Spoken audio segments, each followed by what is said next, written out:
The next thing we're going to do is work on our extruder and X-axis. Now this has two parts, one for the extruder end and the other for the other end of our X-axis. We'll leave that one in the bag for now, and we're going to use this larger one. Now our instructions tell us, we're on step 5 here, our instructions tell us we need M416 screws, 2 of those. So we'll go ahead and dump those out of our bag that says M416, maybe. And we only need 2, there's multiple, so later we'll add more. Now, on our extruder, the extruder is the one with the brass knob up here at the top. Our X motor is the other ones. We're going to need to find our X-axis extrusion, and we noticed that one end has a machine hole and 2 holes that are spread quite a ways from each other. The other end has a machined hole and 2 holes real close to each other, with one almost going to the very end of the rod. We want to orient our extruder sort of like that toward you. So you're going to hold the X motor facing you, the extruder to the left and in back. And we're going to take our X motor, or our X extrusion, and put it so that that machined section goes over the head of this bolt. And then that's going to line up these 2 other holes. Now, if you look on the back, we have 2 holes here too, but if I put the screws in, they're way too short. So those screws have to go in from the inside into those 2 holes. So they're sticking out like that. Then I need to use my Allen wrench that fits that size. Not that one.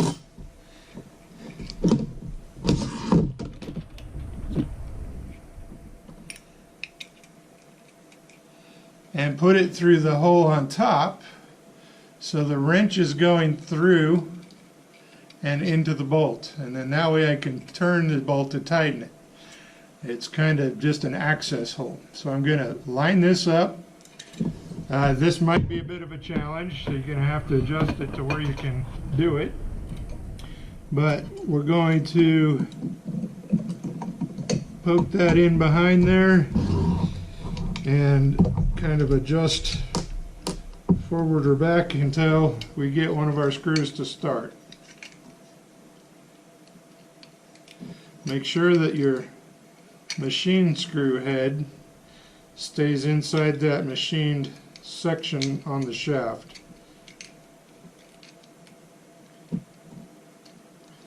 Alright, there we go. I think I got it started in there. We're tightening that up. Then I'll go ahead and poke my other screw back in from the inside. Poke it through the hole in the back and line up my wrench. And we'll screw that one in until it gets going. It looks like we're getting started now.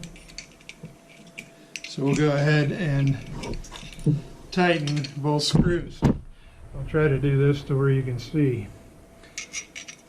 So we poke our Allen wrench in from the side under the motor. Screw that in. Get it close to snug but not too snug. Get that one also started. And we want this top to be even flush with the top of this, so they're parallel to each other. Okay, so this the rail on the underneath here lined up with the rail itself on top, so that it's flush all along. And once we have that flush, we'll go ahead and snug it up, and then go ahead and put the wrench with the short end in. Try to get another bit of a turn on it there. If you can't, we'll go ahead and poke it through with that longer Allen wrench, and then we'll get some pliers and grab the end of our Allen wrench so we have some leverage and turn it. And then we'll do the same with the other one. just to snug it down good. So then our rail looks like this. Have our X motor pointed forward. This is our X-axis rail, our extruder here in the back. That's nice and tight. Now the instructions show that we need to add our filament PTFT holder. So that is in our case with our extra tips and our filament. So we'll get that out. We're going to dump out one of those. Now there's some little blue clips inside there also. We want to save those, so close it up again so they can't get lost. And we'll put those back in the bag and set it aside. So I got one of these PTF holders, and we're going to screw that in on the extruder side into the brass fitting. I'll go ahead and put that in, get it snug by hand, and then I'll use my extruder. Nope, it's not going to be the right size. See if that one is. Yep, we'll go ahead and use our small end of our end wrench, open end wrench, and just snug that up. Don't go too tight, we don't want to break it. Now, with our extruder installed, we want to lay that down so the extruder is facing us. So on my right side, the extruder is facing with the assembly on the right side. We're going to unwind our hot end from our bed, where we put it for storage, and we're going to put the two wheels on top and the third wheel underneath when we pick this up. So we're going to poke that rail through the V pulley grooves so that it rides on the rail just like that. Then we'll set that down carefully, and we need our XAxis, our other one. Okay, the extruder XAxis bag. We've already assembled this, so we need to put that on so that this flat edge right here goes inside, and I'm holding this up with the extruder toward me again. Gotta find my hole. There it is. We're going to assemble that right there like that. So I need to get two screws that are, what do they call them? Looks like M14s. So I'm going to lay that down again. I know this goes on like this.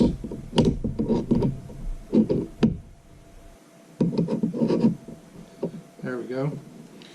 Now I get my two M14 screws that are left in my bag. There's actually three. They gave me another spare.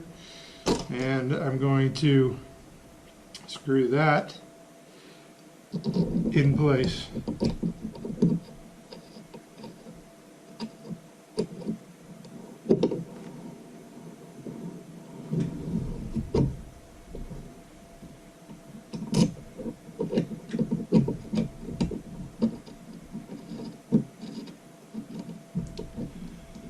Okay, I'll go ahead and get them both snug, and then just like we did with the other end, we want to get this flush. And I get this end of our top bracket flush with the top of here, and then tighten them up nice and tight. So I'm holding that in place with one finger while I snug it up. Then I'll go ahead and tighten those down really good.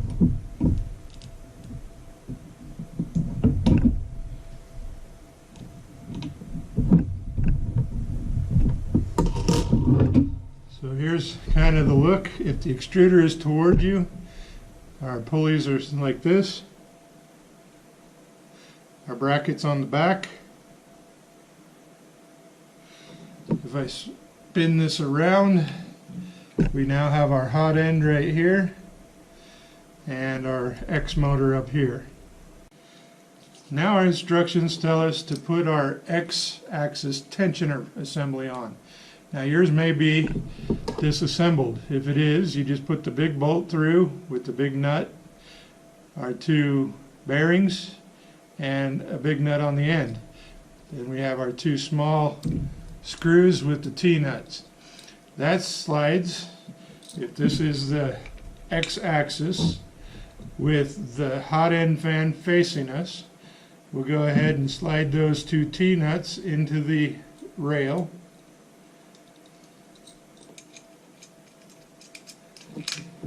And we'll go ahead and start to tighten those. But again, we don't want to tighten all the way because those are going to be adjusted later to help tension our pulley, our belt.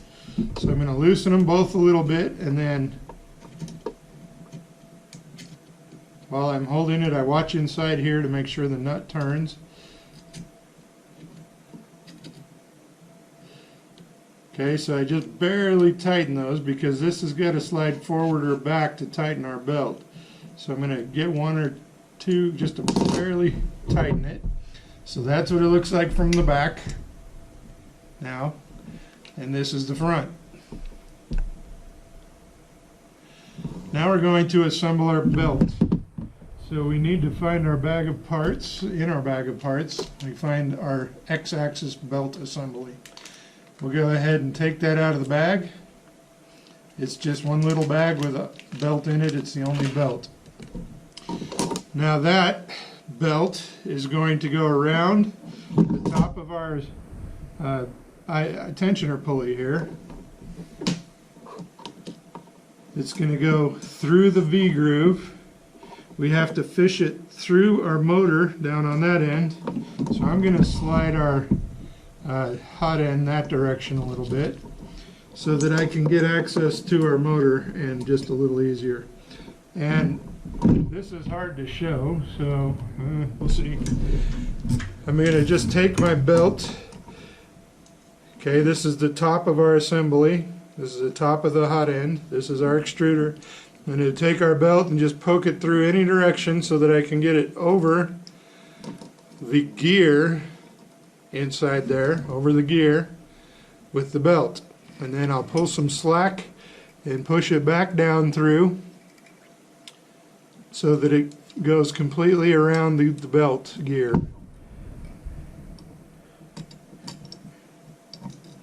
And get started in the bottom pulley here. So we're around the gear and it goes into the pulley over here. Then I'm going to do the same for the other end. I want the teeth of the belt down. I'm going to go underneath my V-rollers. And you might have to kind of drive the V-rollers over it to get over the ferrule. And then we'll pull that ferrule this way. Oops, got it wrapped around everything here. Okay. I'm going to pull that this way. Make sure we don't end up with any kinks.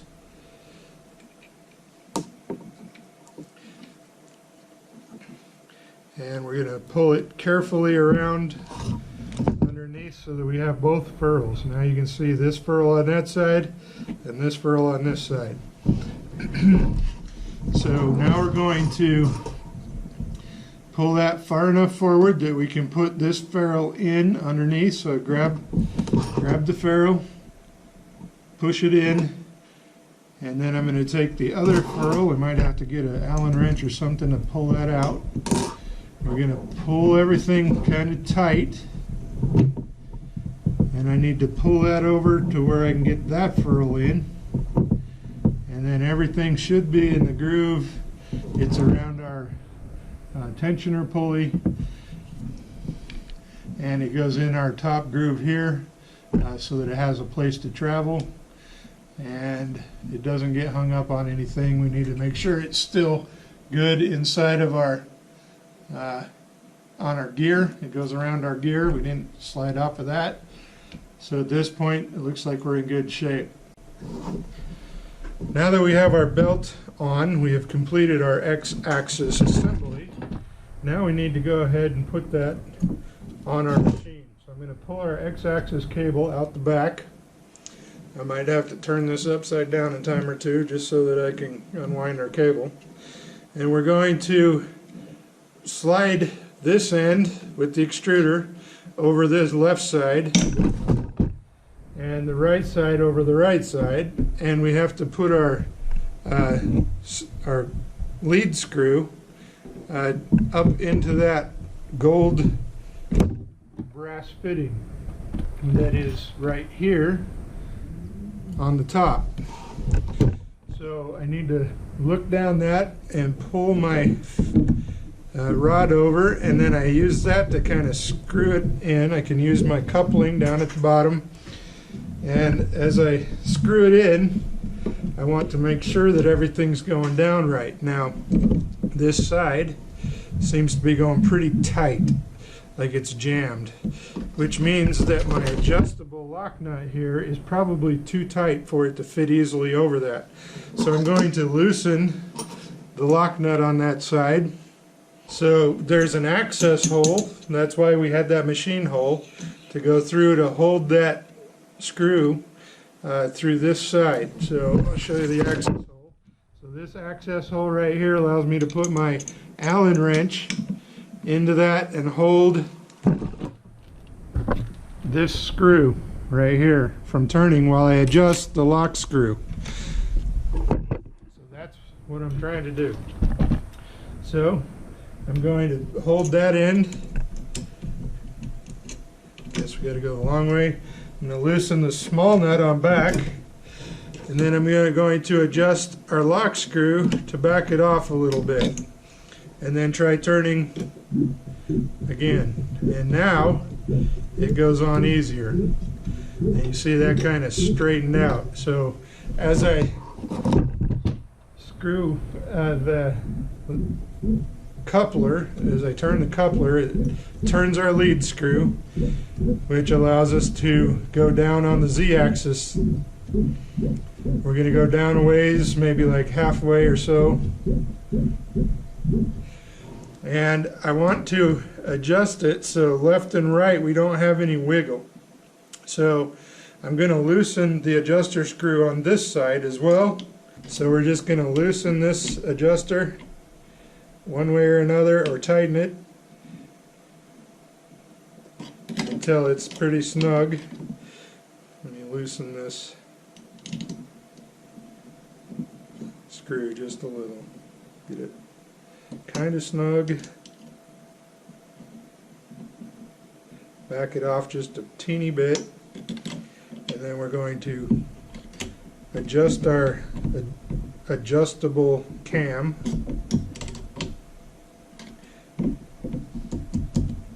until we don't have any wiggle side to side as much as possible. We don't want to tighten it so hard that it makes it not move as it goes up and down the rails. And then we'll do this one just a little bit more.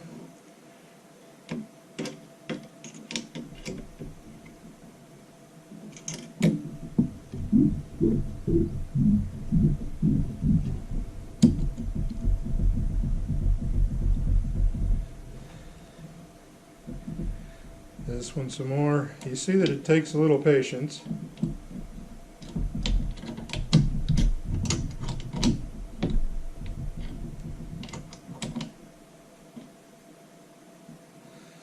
And then we'll snug that up.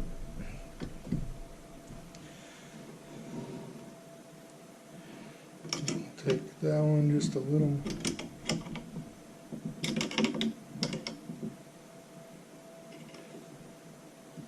Okay, that looks pretty solid. We'll go ahead and tighten it there and then check it by turning our coupling to make sure that it's going to go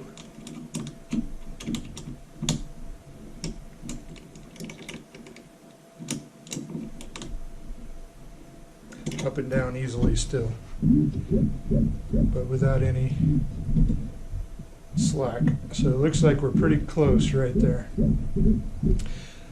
Now I'll take, since we have this here, we're going to take our PTFT tube and poke it in our PTF connector on the motor. You want to push it in until it kind of pops, stops.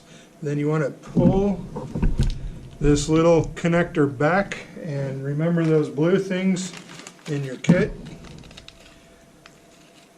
Those are a little clamp that you want to snap on over the PTF connection.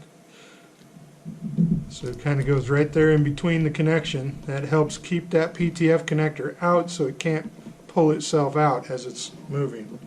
You only need one, the rest we'll leave in the bag and put back in our spare parts bag here.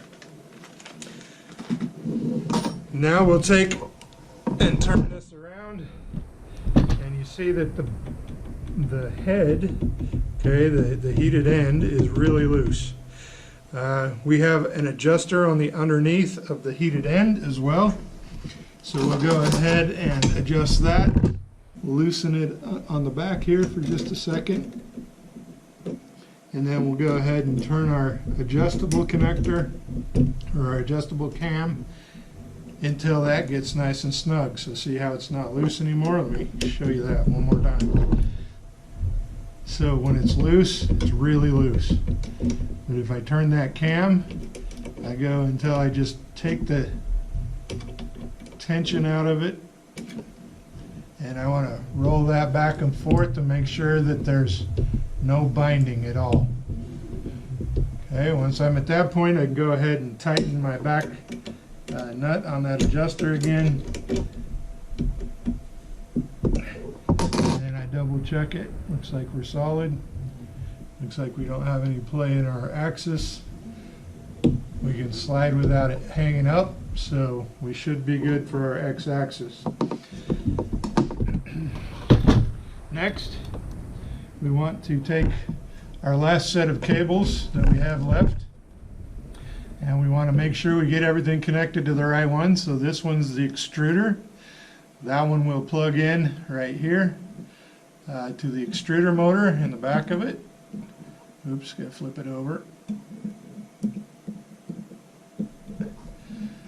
This one, and you may have to peel your wires just a little, is our X motor, and it's going to connect to that white connector up under there.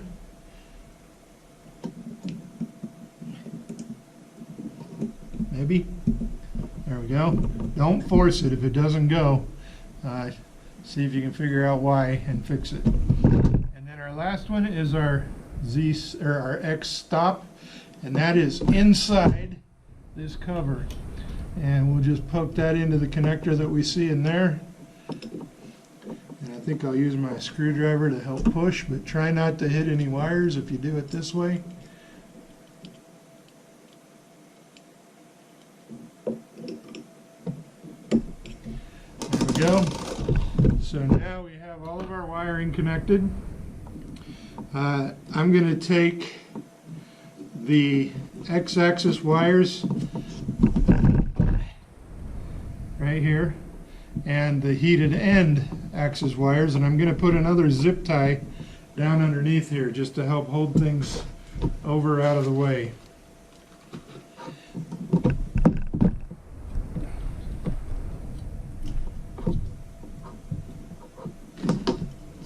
Might be easier to pull this off the table to do it a little.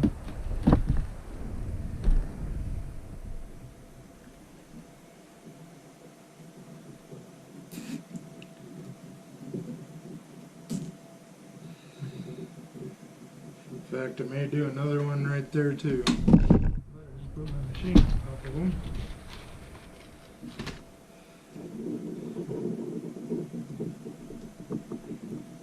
I kind of like to wrap the floppy cable around the other cable. That'll help kind of make it bow to that shape when you pull your zip tie tight. And I'll go ahead and clip those two. Remember, leave about 1/4 or 1/8 of an inch sticking out so you can grab on and tighten later if you need to. So I've taken those two cables, and that's because if I tied it to the bed cable as it came back and forward, that one needs to move. These two don't. This one has to go up and down, and it's got plenty of slack. This one doesn't do anything, so that way it just kind of keeps it out of the way where it isn't going to snag and ruin one of your prints. Now we need to put our top rail on.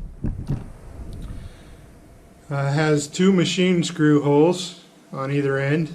Those need to go up. And then it tells us that we need 4, in our instructions it tells us it needs 4 M25 bolts, 5 M25. So I've opened that bag. I'm going to put those in. I'll just put all 4 of them in for right now. 2 on each end. And then we'll kind of lay that on there and line those up and get our Allen wrench. Oop, must be a big one. And we'll get those started. You don't want to tighten yet, just like everything else.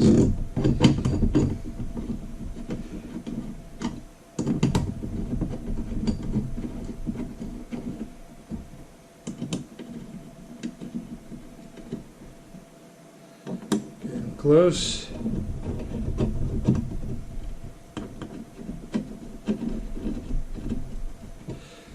Then we want to make sure that it's even on the ends and even in the front and back. And then we'll go ahead and snug it down on both ends, both screws.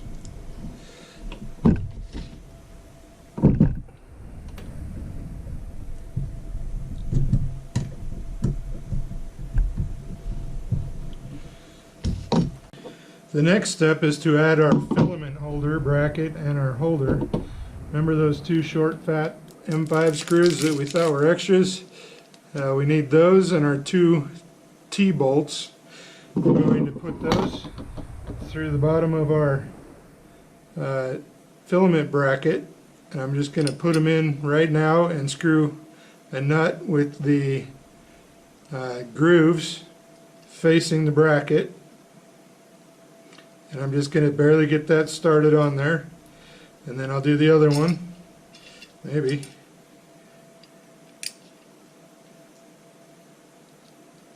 And get it started. We want to make sure that the flat edge of the bracket faces the back of the machine. Go ahead and put that in and tighten those down again.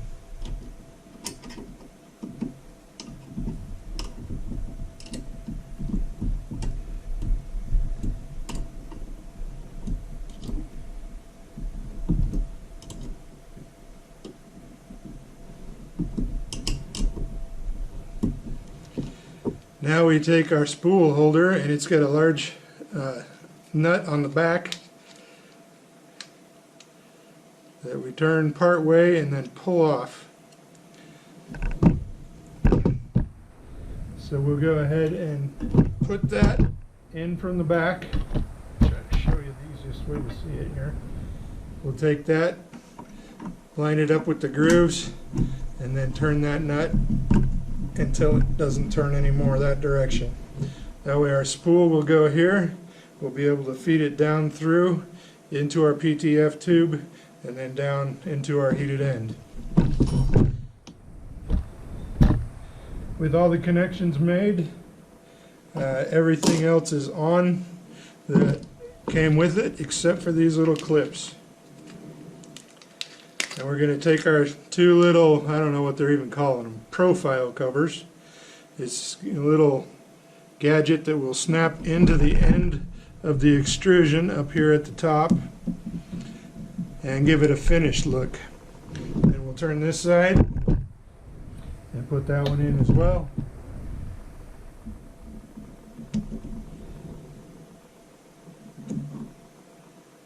I want to make it so that it reads correctly. And then kind of push those in. That'll protect that edge from you getting cut as well, and it kind of gives it a finished up look. There we go. Now you're finished. At this point we'll learn how to program and send something to it. One last thing, I guess, is in your kit, your bed comes with a magnetic bed. Okay, it's got a magnet on the back similar to the material on the bed already, and then on top it's got kind of a, it looks to me like Teflon, which doesn't make any sense. I don't think it's Teflon, it's some other kind of coating. But that makes it so that you can print, and when you're done you just pry this off crack it and the print pops off. You don't have to use any special covering or any spray or anything like that. It's kind of a sticky bugger. Okay, we can go ahead and stick that on. I used this on the one I have, and it lasted about 4 prints and then it quit working. Nothing would stick. So I cleaned it the way they said to clean it with alcohol. Still wouldn't work. So I ended up taking this off, and my dog ate it actually. And so I ended up putting a mirror on here because mirrors are really flat and they're cheap. It's about 10 bucks for a mirror, and I'll show you that in class, but that's probably what we'll end up doing. You can keep this if you end up buying your printer, but for now that's how it's gonna go probably. Alright, so you just saw that teeter-totter. Now that it's on a flat surface, we need to pull this over so that it's not hitting our power supply as it goes by. There we go, now we have a gap. You'll notice if I pull that very fast, this screen lights up just a little. That's because my motor creates a back voltage which will go through and cause a voltage spike. We don't want to do that more than you have to. So when you push these, go pretty slow so that we're not causing that voltage spike that can go through and ruin things. Uh-oh, I found a problem.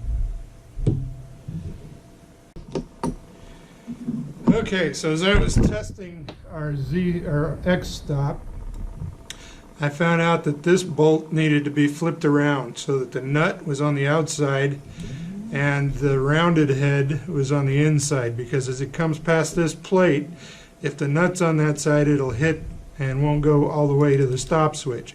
So I just loosened this nut, flipped everything over, and now it goes through and hits our X stop end stop switch. We tested it to make sure that it wasn't wobbly still. Everything looks good now, so I think we're good. So at this point you're finished with the build. Now we're going to do some tuning, and then we're going to do some printing.